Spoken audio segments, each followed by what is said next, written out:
Selamat malam semua, apa kabar? Selamat malam. Apakah suara saya bisa didengarkan dengan baik sampai ke belakang? Sebuah sukacita untuk saya dan Pastor Sidney datang tadi siang hari ini. Kami tiba cukup tepat waktu untuk bisa hadir malam ini, tetapi terlambat untuk hadir di sesi pertama di pembukaan tadi. Jadi minta maaf Pak Adi dan Ibu dan semua panitia tanpa mengurangi rasa hormat kami kepada acara. Cuma tadi mendarat di Solo, jadi tidak keburu untuk hadir di sesi pertama pembukaan. Tapi saya bersyukur punya kesempatan malam hari ini berbagi dengan Ibu Bapak Saudara sekalian semua. Saya berharap saudara juga bersemangat untuk menantikan firman Tuhan bagi Anda semua malam hari ini, amin. Cuma sekedar ingin tahu saja berapa banyak yang datang dari luar negeri. Ada beberapa di depan berikan sambutan. Kita tuan rumah, jadi kita sambut yang dari luar negeri, yang dari luar pulau. Wow, kasih sambutan kita orang Jawa, yang ada di Jawa kasih sambutan buat dari luar pulau, yang dari luar apa ini kalau gitu ya? Luar apa nih? Luar provinsi Jawa Tengah, di luar Jawa Tengah, cukup banyak. Kasih tepuk tangan buat saudara sendiri. Yang tuan rumah, yang merasa tuan rumah, angkat tangan tinggi-tinggi. Ya, kita ucapkan terima kasih kepada tuan rumah dan semua panitia yang ada. Bagaimana kalau kita ucapkan terima kasih buat panitia yang sudah menyambut kita dengan luar biasa. Amin. Saya berharap selama 2 malam, 3 hari ini Anda diisi penuh kembali oleh Tuhan. Dan apalagi tema tahun ini adalah Roh Kudus dan kesejahteraan keluarga. Saya rasa sepertinya ada yang khusus yang Tuhan mau bicarakan pada kita semua. Terima kasih Pak Adi untuk suara dan menurut saya itu adalah suara penggembalaan yang sudah Tuhan titipkan buat kita semua. Sepertinya tahun ini kita perlu memberikan perhatian khusus buat keluarga kita. Yang setuju lambaikan tangan saudara, amin. Saya rasa 2 hari ini akan ada banyak sekali yang Tuhan bicarakan pada kita tentang perhatian kita untuk keluarga kita. Tapi ada faktor yang fundamental yang menjadi landasan daripada kekuatan kita untuk bisa melayani Tuhan, yaitu kehadiran Roh Kudus yang saya rasa tidak kebetulan kalau bulan ini baru saja kita merayakan Hari Raya Pentakosta datang atau hadirnya Roh Kudus di tengah-tengah kita. Amin. Dan malam hari ini saya ingin fokus kepada pribadi Roh Kudus terlebih dahulu dan besok kita akan belajar tentang keluarga tentunya sepanjang hari dan saya percaya Tuhan akan bicara pada kita semua.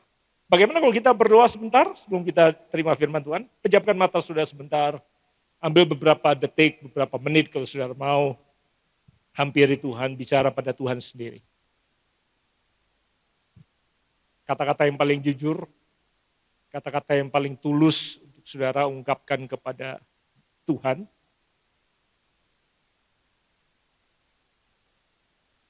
Terima kasih Tuhan malam hari ini. Kami masih Tuhan percayakan nafas, itu anugerah yang sering kali kami lupakan. Pelayanan yang Tuhan percayakan, Tuhan mempercayakan kami dan mempercayai kami lebih daripada kadangkala kami berani percaya pada diri kami sendiri. Untuk itu malam hari ini kami berterima kasih. Untuk pernikahan kami, untuk pasangan kami yang Tuhan berikan, untuk menopang dan menolong kami. Untuk mereka kami ucapkan terima kasih. Untuk anak-anak kami, untuk orang tua kami, untuk semua yang Tuhan taruh di tangan kami. Dengan segala rasa syukur malam hari ini kami datang menghadap Engkau. Berbicaralah kepada kami Roh Kudus. Kami berjanji segala puji syukur dan hormat atas apapun yang Tuhan kerjakan dalam kehidupan kami. Termasuk dampak dan perubahan yang terjadi. Sepenuhnya dan seluruhnya hanya milik Engkau Tuhan. Karena hanya Engkau yang layak dipuji dan hanya Engkau yang layak disembah. Ambil alih hati dan pikiran kami. Hanya suara Roh Kudus yang boleh berbicara di tengah-tengah kami dan di dalam pikiran dan hati kami. Dan biarlah Roh Kudus Engkau sendiri yang mengambil alih. Dan kami serahkan ini semua hanya dalam pelindungan darah anak domba Allah. Di dalam nama Yesus Kristus Tuhan. Dan semua kita yang percaya bersama-sama kita sepakat katakan. Amin. Dan amin. Kisah para Rasul pasal kedua. Kisah Para Rasul pasal kedua ada ayat yang saya nggak tahu apakah terbaca di depan. Hurufnya tentunya sangat besar untuk saudara di baris belakang bisa melihat. Tapi Alkitab kan bilang orang percaya itu percaya walaupun tidak melihat, bukan? Jadi saudara percaya aja di depan ada ayatnya. Kisah Para Rasul pasal kedua. Saya akan membaca 4 ayat pertama, kalau tidak kelihatan dari layar, saudara bisa baca di Alkitab saudara sendiri. Dikatakan ketika tiba hari Pentakosta, semua orang percaya berkumpul di satu tempat. Tiba-tiba turunlah dari langit suatu bunyi seperti tiupan angin keras yang memenuhi seluruh rumah, kita tahu itu di loteng atas, di upper room, di mana mereka duduk dan tampaklah kepada mereka lidah-lidah seperti nyala api yang bertebaran dan hinggap pada mereka masing-masing.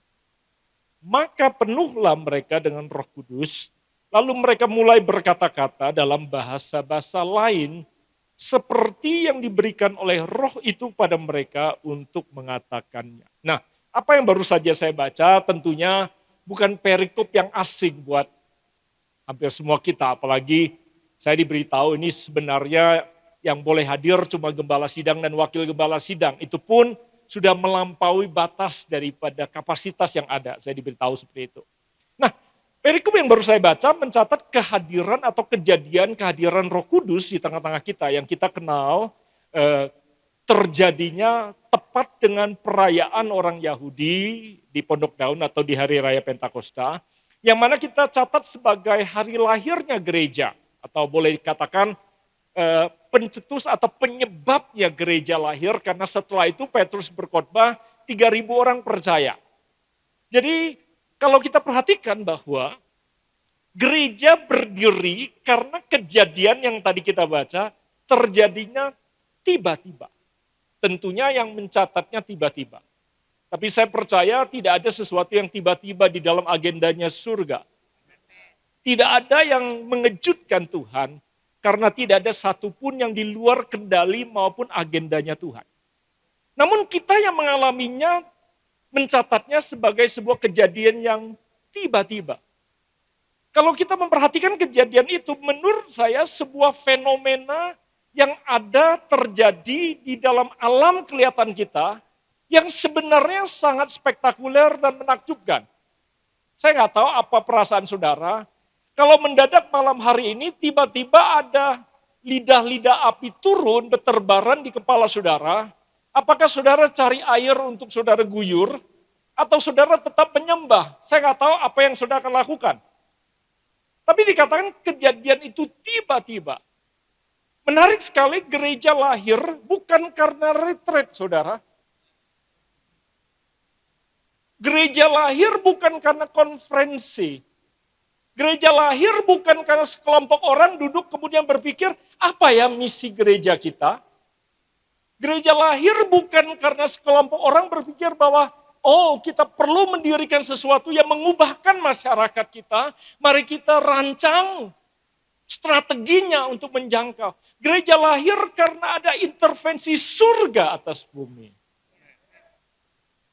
Itu lahirnya gereja. Dan saya pikir Tuhan pasti ingin bicara pada kita kalau tema tahun ini Roh Kudus.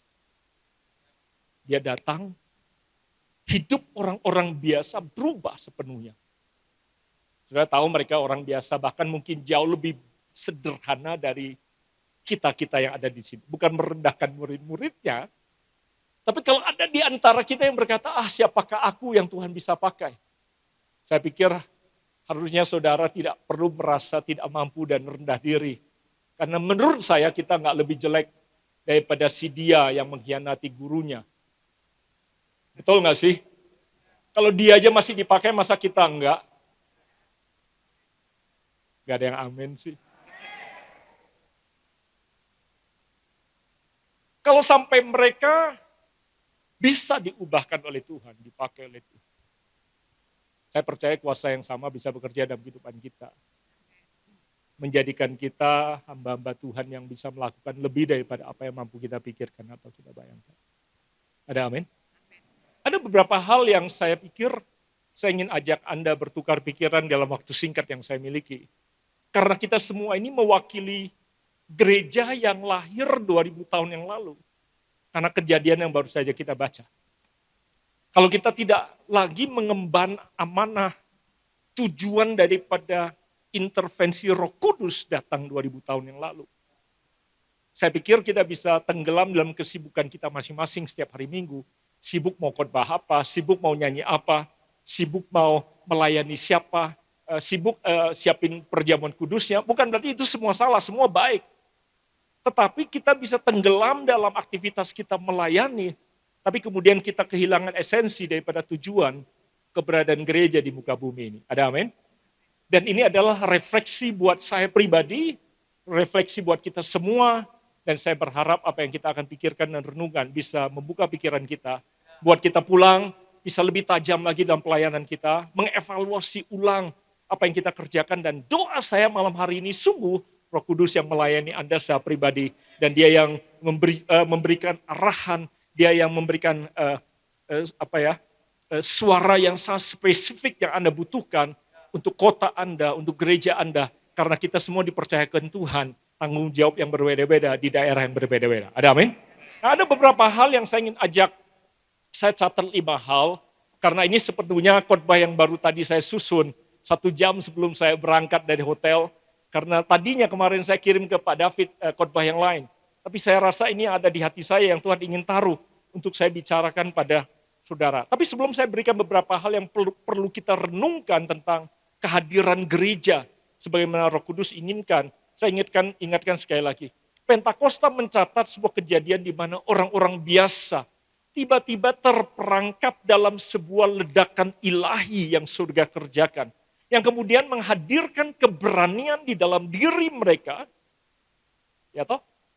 Karena yang tadinya takut mati, mengkhianati dan menyangkal 3 kali, tiba-tiba berubah dan berani bersaksi, demi orang yang engkau salibkanlah, aku bersaksi hari ini. Yang tadinya takut mati, tiba-tiba berani berubah, bukan karena dia pergi ikut program sekolah teologi, tapi karena ada kuasa yang mengubah keberadaannya, menghadirkan keberanian, dan kemudian gereja tampil di muka bumi ini, menawarkan kreativitas dan solusi yang bisa mengubahkan dunia. Dan untuk itulah saudara dan saya ada dimanapun juga Tuhan tempatkan kita berada. Kalau setuju katakan? Mari kita telusuri beberapa hal yang bisa terjadi kalau Roh Kudus hadir dalam kehidupan kita sebagai anak-anak Tuhan. Yang pertama, menurut saya, kalau Roh Kudus hadir, maka Roh Kudus akan memberdayakan kita anak-anak Tuhan untuk menghadirkan keteraturan menggantikan kekacauan. Kalau Roh Kudus hadir dalam kehidupan kita anak-anak Tuhan akan diberdayakan untuk menghadirkan keteraturan menggantikan kekacauan. Kenapa saya katakan ini? Waktu dunia diciptakan, hal pertama yang Elohim hadirkan di alam semesta ini adalah keteraturan, order. Dikatakan pada mulanya di Kejadian pasal pertama, pada mulanya Allah menciptakan langit dan bumi belum berbentuk, void, kosong, hampa, gelap gulita menutupi samudera raya dan roh Allah melayang-layang di atas permukaan air. Saya mencatat bahwa pada waktu Tuhan menciptakan bumi dengan segala keteraturannya, itu adalah intervensi pertama Elohim yang Alkitab kita catat. Dia mengatur, menyelaraskan di mana daratan, di mana lautan, di mana binatang yang harusnya ada di darat, di mana binatang yang harus ada di laut, yang mana yang akan ada di udara. Allah menciptakan keteraturan menggantikan kekacauan. Gak ada yang setuju? Menurut saya demikian juga dengan hadirnya Roh Kudus dalam kehidupan kita. Roh Kudus akan membawa kita untuk menghadirkan keteraturan menggantikan kekacauan dimanapun juga kita berada. Kalau saudara setuju, saudara katakan. To create order out of chaos. Orang Kristen, anak-anak Tuhan yang dipenuhi roh Tuhan, harusnya menghadirkan keteraturan di mana kekacauan berada. Berarti di mana saudara ditempatkan, kalau di situ ada kekacauan, disitulah kesempatan Roh Kudus bekerja melalui gereja kita.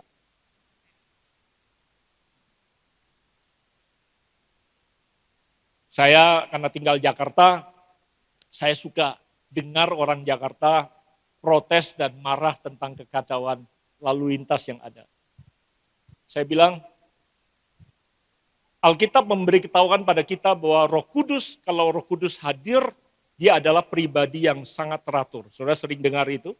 Walaupun Roh Kudus kalau menjamah kita seringkali dia melakukan sesuatu yang tidak bisa kita kendalikan. Tapi saya tidak pernah melihat Roh Kudus membuat kekacauan. Roh Kudus membuat kita sadar dia hadir, mengambil alih koordinasi kita, keseimbangan kita, makanya ada kita yang rebah, tapi dia tidak pernah mengacaukan hidup kita.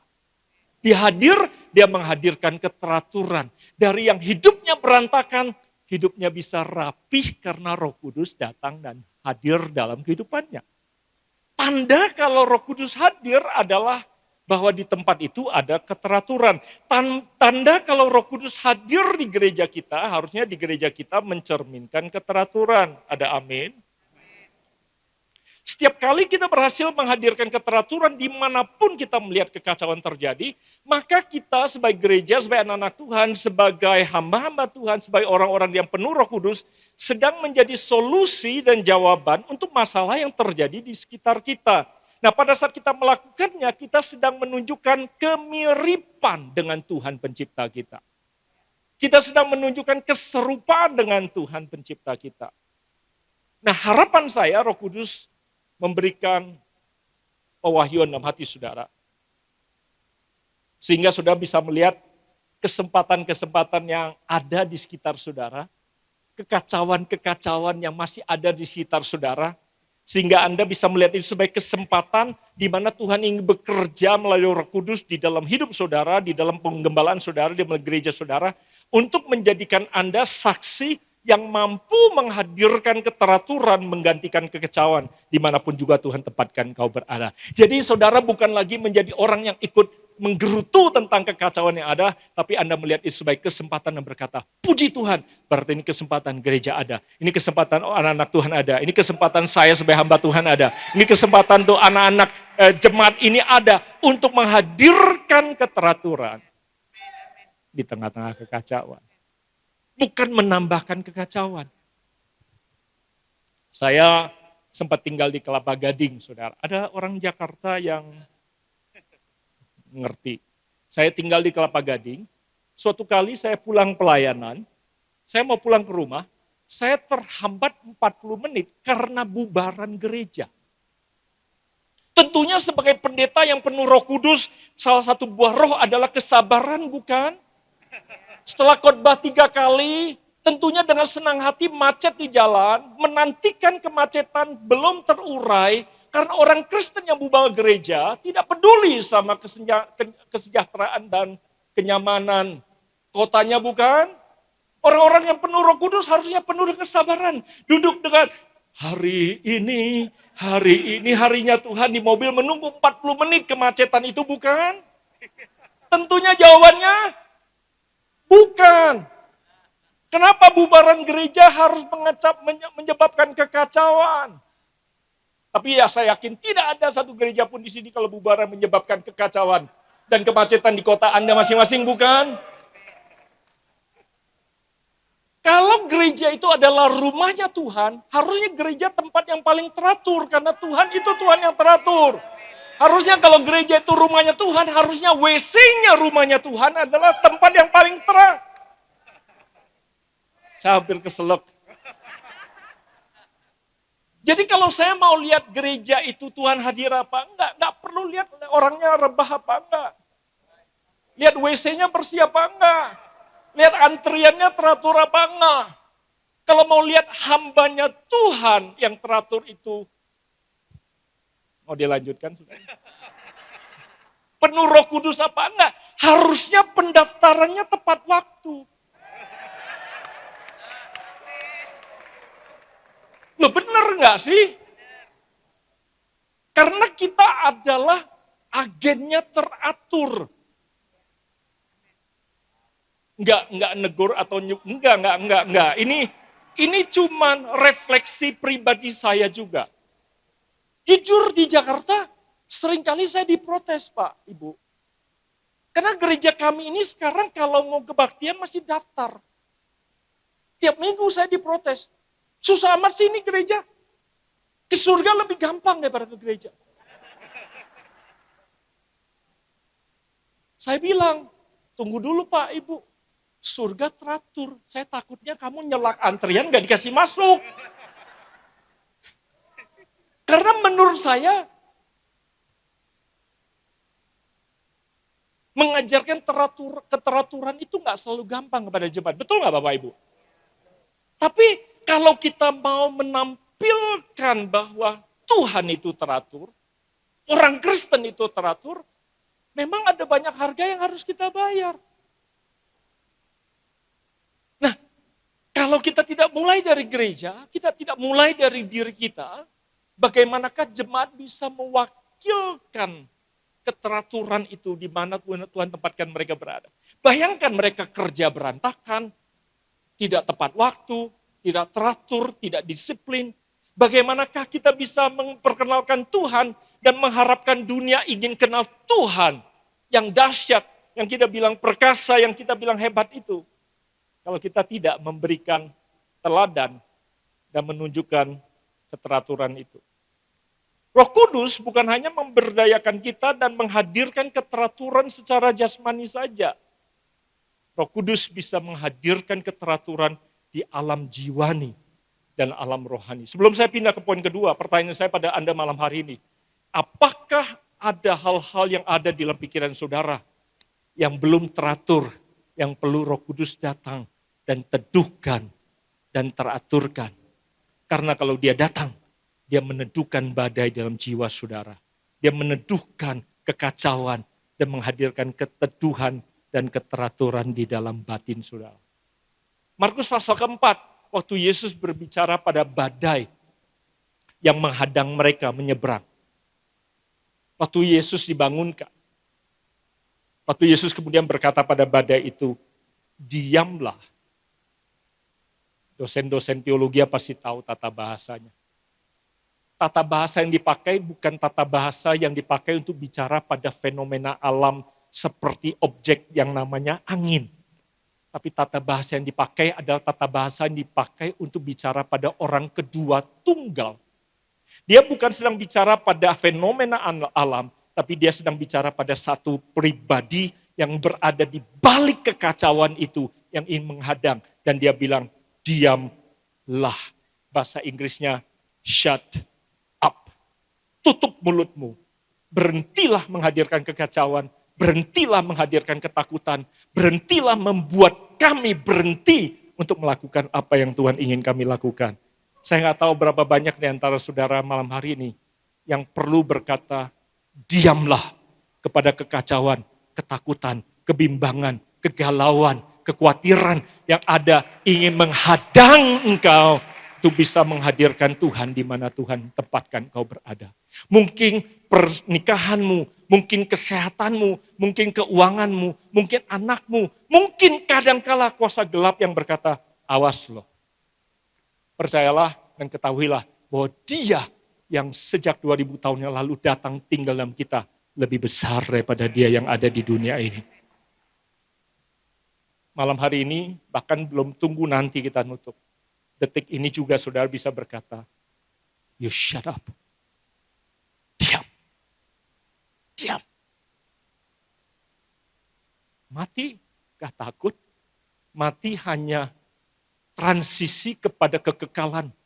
Ketemu sama dia yang baik. Beberapa waktu yang lalu, saya diceritakan oleh seorang komsel leader di gereja. Diceritain teman. Pak, bersyukur dia sembuh dari kanker. Wow, saya bilang puji Tuhan. Luar biasa. Saya selamatin, saya peluk dia. Terus kemudian saya bilang begini. Berarti Tuhan pilihkan engkau dan percayakan engkau untuk menghidupi yang lebih susah. Terus dia diem. Maksudnya apa? Pastor, dia panggil saya pastor. Karena kalau kemarin kamu gak sembuh, kamu dipercayakan Tuhan hidup yang lebih indah. Karena kamu sembuh, kamu dipercaya, dianggap mampu untuk menghidupi yang lebih susah. Betul toh? Terus dia pikir, dia bilang, betul juga. Saya bilang, mau yang lebih indah, mau yang lebih susah, kekuatan bukan datang dari kita, tapi kekuatan datang daripada Dia. Nah, malam hari ini saya nggak tahu apa yang berusaha bikin saudara kacau, bikin saudara takut, bikin saudara khawatir. Detik ini juga saudara bisa berkata, kamu diam. Diam. Kalau Dia datang, teratur datang. Kalau Dia hadir, teratur hadir. Yang setuju katakan? Yang kedua, saya tulis itu menjadi garam. Maksudnya itu dimanapun juga Tuhan tempatkan kita berada, kita garam dan terang. Tapi 1 Korintus 12 ayat 24 bilang ini, ada rupa-rupa karunia, tetapi satu apa? Satu roh. Karunia yang Roh Kudus bawa, hadiahnya beda-beda. Ada karunia iman, tapi ini pendeta semua, nggak perlu saya ambil ayatnya lagi kan? Hafal semua, ada karunia iman, karunia apa? Menyembuhkan, mujizat, bernubuat, membeda-bedakan roh, bahasa roh, menafsirkan roh, 1 Korintus 12, Roma 12, Anda bisa kutip itu semua sendiri. Nah, semua karunia itu diberikan bagi kita untuk memberikan dampak. Yang saya ingin angkat adalah bahwa garam itu bukan cuma memberikan cita rasa. Karunia-karunia itu dalam kehidupan kita bukan hanya memberikan dampak dan cita rasa di masyarakat di mana Tuhan tempatkan kita berada. Lukas pasal yang ke-14, saya mengutip terjemahan bahasa Indonesia sehari-hari, menulis bagian yang sangat menarik tentang garam yang mungkin Anda juga sudah tahu.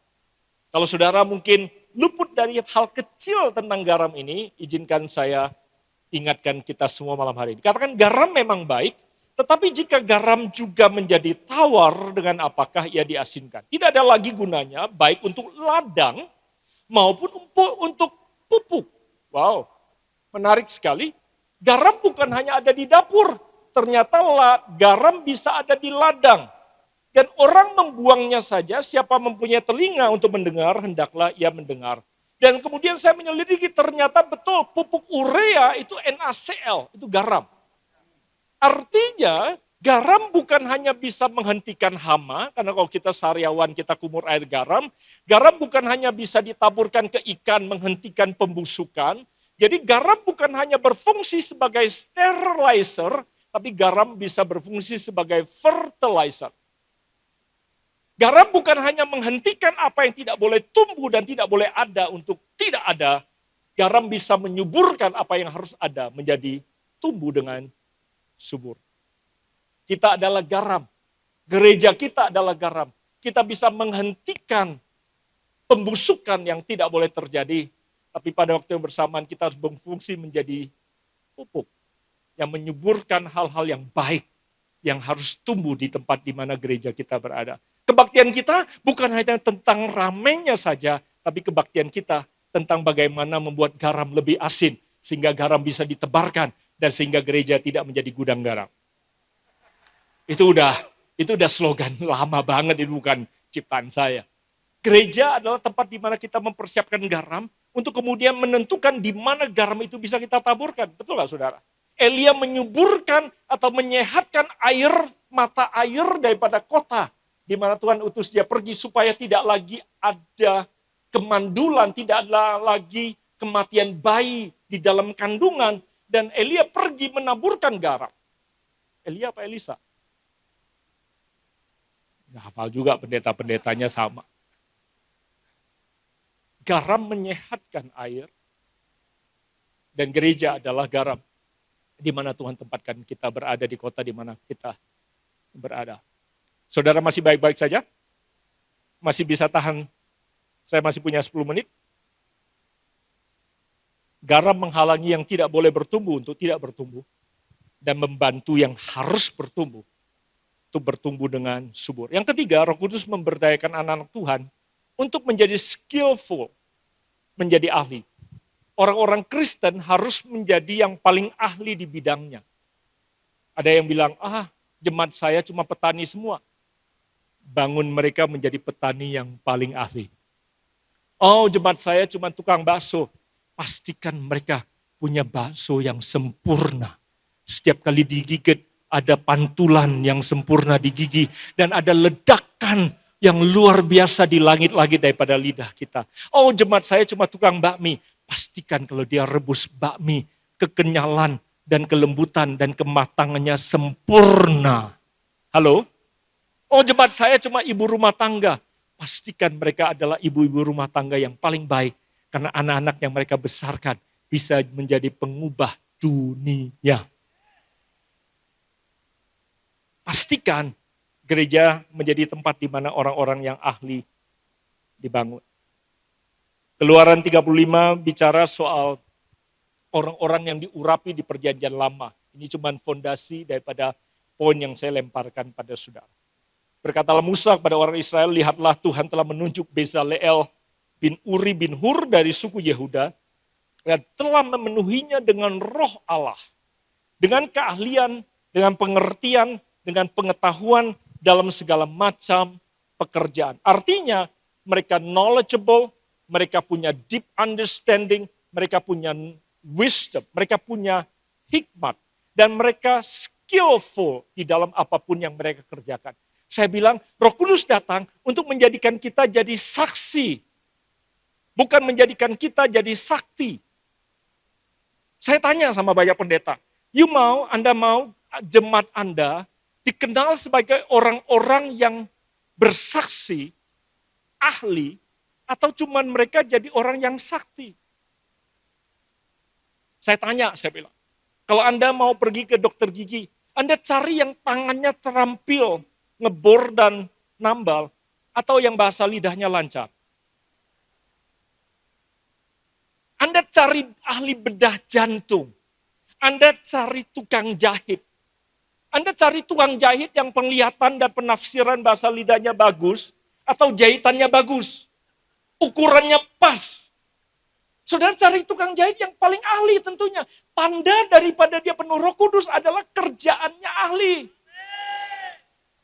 Betul gak sih? Saya temukan ada banyak orang Kristen yang fasih berbahasa lidah, tapi kasar berbahasa Indonesia. Bisa membangkitkan orang mati, tapi gak setia dalam pernikahan. Tapi gak ada di JKI tentunya. Di JKI yang ditabiskan Pak Adi dan semua BPS adalah hamba-hamba Tuhan yang luar biasa baiknya.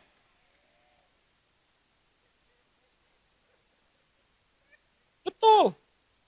Gereja harus penuh dengan orang-orang yang ahli. Mimpi saya adalah di kota kita, dunia sekuler berkata, Pak, kalau saya mau cari orang-orang yang kinerjanya paling bagus, disiplinnya paling tinggi, rajinnya paling hebat, keahliannya paling tinggi, dan mereka nggak pernah berhenti belajar. Padahal tadinya belajar akuntansi, sekarang dia bisa belajar bidang yang lain. Karena kerinduan untuk belajar tidak pernah berhenti.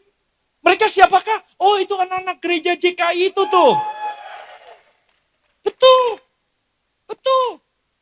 Mimpi saya adalah di negara ini suatu hari, di salah satu pemilu, masyarakat berkata, saya tahu sih, dia bukan dari kita mayoritas. Tapi dia cinta Tuhan. Tapi lebih daripada cuma sekedar cinta Tuhan, kita bisa lihat dia takut sama Tuhan. Kan banyak orang cinta Tuhan tapi nggak takut sama Tuhan. Dia takut sama Tuhan. Tangannya bisa dipercaya. Saya tahu itu bukan sesuatu yang biasa kita lakukan. Tapi karena dia seperti itu, kenapa enggak dia kita jadikan pemimpin? Halo? Anda mungkin bilang, itu mimpi siang bolong. Ya mimpi kan boleh saja. Anda mau bermimpi bersama-sama? Mari kita siapkan mereka sama-sama. Karena dia perlu cerdik dan dia perlu tulus. Yang cerdik saja banyak. Yang tulus saja banyak. Tapi yang cerdik dan tulus pada waktu bersamaan harus ada di gereja Anda. Betul. Dan itu nggak bisa cuma diurapi dengan minyak. Untuk dia rajin kerja nggak cukup dengan minyak. Betul ya Pak Adi ya? Untuk dia teratur. Kalau bisa kita orang tua semua udah anak kita tidur, kita urapi minyak, besok bangun udah rapi dia. Semua orang tua yang setuju katakan, ampun. Memang kenyataannya begitu. Diperlukan lebih untuk menghadirkan perubahan itu. Yang keempat, saya disuruh panitia biar cepat-cepat pindah, biar cepat selesai. Poin keempat, berani. Harus berani mengungkapkan apa yang benar. Dan berani menyingkapkan apa yang salah. Gereja harus menjadi tempat yang paling jujur harusnya. Gereja bukan tempat menutupi kesalahan dan menampilkan kebenaran yang palsu. Kisah para Rasul fase kedua terjemahan TSI, saya hampir selesai. Saudara. Saya minta tim praise worship atau minta keyboard. Dikatakan waktu mereka mendengar bunyi keras tadi, banyak yang berdatangan ke rumah itu. Artinya banyak orang mendengar sesuatu, menarik perhatian. Lawatan Tuhan itu nggak perlu dipromosikan.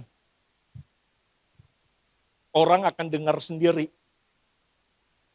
Jadi zaman itu saya nggak yakin mereka punya social media manager. Tapi lawatan Tuhan itu terdengar dan orang banyak datang. Mereka sangat bingung dengan para pengikut Yesus yang sedang berbicara dalam berbagai bahasa. Buat mereka itu bahasa lidah karena akal mereka tidak mengerti. Tapi buat yang mendengar itu bahasa asli dari daerah di mana mereka berasal. Itu kita sudah ketahui. Dikatakan sehingga setiap orang dari berbagai bangsa bisa mengerti perkataan mereka. Mereka yang ngomong nggak ngerti, yang dengar malah ngerti. Roh Kudus memberikan kreativitas kepada gerejanya untuk berani bersaksi tentang Kristus sebenarnya. Dengan bahasa serta budaya yang bisa dimengerti dan dirasakan oleh lingkungan kita. Itu dampak daripada gereja. Gereja harusnya bikin apapun juga bisa dipahami dan dimengerti oleh lingkungannya. Bukan malah bikin pertanyaan. Bukan malah membingungkan, tapi justru menjadi solusi dan memberikan dampak. Itu keberadaan daripada gereja dan dampak daripada kehadiran Roh Kudus. Jadi kalau saya rangkum, kuasa dari Hari Raya Pentakosta adalah hadirnya pribadi itu, dinamis itu dalam hidup kita. Itu kuasanya. Akibat dari Pentakosta, pencurahan Roh Kudus adalah lahirnya gereja, kita. Tapi dampak daripada Pentakosta adalah kita semua menjadi saksi bagi dunia. Dan menjadi jawaban bagi tempat di mana Tuhan tempatkan kita berada. Itu dampaknya, itu tujuannya. Bukan hanya berhenti kita ada sebagai gereja. Gereja ada untuk memberikan apa? Dampak. Jadi kalau mau mengukur gereja kita, pelayanan kita berhasil apa tidak, kita ukur dampaknya, bukan gedungnya. Mau ukur keberhasilan daripada pelayanan kita, bukan jumlah orangnya, tapi perubahannya. Saudara hanya bisa punya 4 kepala keluarga saja, cukup. Tapi kalau gara-gara 4 kepala keluarga itu, desa itu jadi bersih, jadi rapi, jadi teratur, dan 4 kepala keluarga Anda ahli, Anda mempermuliakan Tuhan. Tapi kalau gereja Anda seperti yang di Jakarta yang namanya JP apa itu? Walaupun rame, tapi mereka bikin macet parkir di kota Casablanca. Gak ada gunanya. Dampak mereka apa? Cuma bikin macet saja. Dampak kita adalah faedah yang dunia kita bisa katakan. Karena mereka hidup kami lebih baik. Karena mereka kita jadi lebih baik. Ada amin? Berapapun yang Tuhan percayakan engkau gembalakan, bisa jadi dampak. Karena itulah yang kita perlu pertanggungjawabkan pada waktu kita ketemu dengan Tuhan. Tuhan nggak tanya, gedungmu berapa? Berapa luas? Jemaatmu berapa? Komselmu berapa? Persembahanmu berapa? Tuhan tanya dampak apa dari apa yang Tuhan percayakan kita kelola. Ada amin? Yang terakhir. 1 Korintus pasal kedua, ayat 9 sampai ayat 16, saya bacakan terjemahan TSI. Kalau saudara belum familiar, kami sering pakai TSI, terjemahan sederhana, karena bahasanya sangat mudah dimengerti. Dikatakan hal itu sesuai dengan ayat ayat kitab suci ini bagi orang-orang yang mengasihi Dia. Allah sudah menyiapkan sesuatu yang luar biasa. Artinya, dengan kehadiran Roh Kudus, Tuhan menyiapkan sesuatu yang luar biasa. Apa yang luar biasa? Sesuatu yang belum pernah dilihat, belum pernah didengar manusia, bahkan belum pernah atau tidak pernah terbayangkan, belum pernah muncul di pikiran kita, belum pernah ada di mimpi kita yang paling liar sekalipun. Tuhan sediakan bagi kita. Sekarang Allah sudah menunjukkan hal-hal itu kepada kita melalui Roh-Nya. Kehadiran Roh Kudus akan mencerahkan pikiran kita, hati kita untuk menangkap apa yang belum pernah kita lihat, belum pernah kita dengar, bahkan belum pernah kita bayangkan. Karena Roh Kudus mengetahui segala sesuatu. Ayat 14. Orang yang tidak memiliki Roh Allah tidak bisa menerima ajaran yang berasal dari Roh Allah. Karena orang seperti itu akan menganggap ajaran tersebut sebagai kebodohan. Dia tidak mungkin mengerti sebab ajaran dari Roh Allah hanya bisa dimengerti dengan bantuan Roh Allah. Jadi kita yang bersatu dengan Roh Allah. Sejak Dia datang, Yohanes bilang dia tidak pernah meninggalkan kita karena Dia tinggal dan diam di dalam kita selama-lamanya. Korintus diterjemahkan dengan kita bersatu dengan Roh Allah.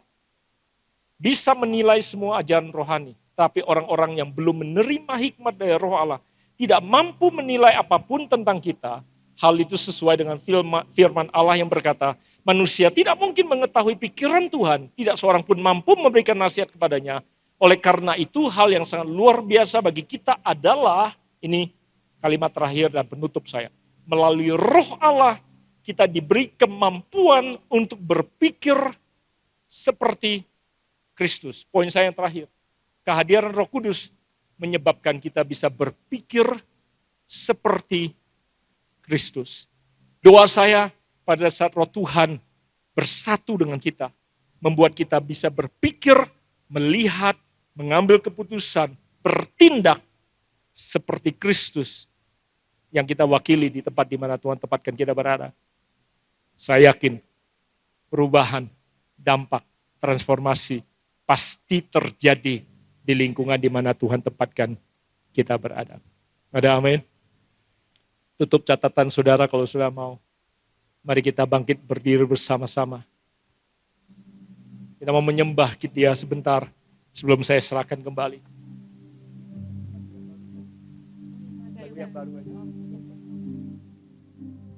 Sembah Dia.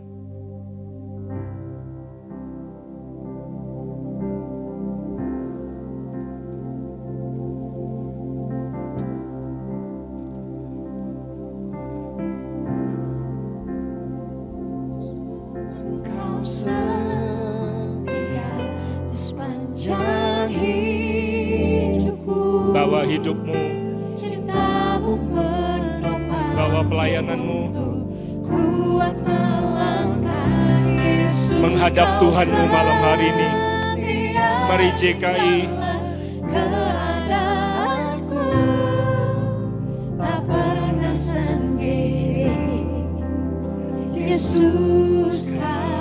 Dia setia.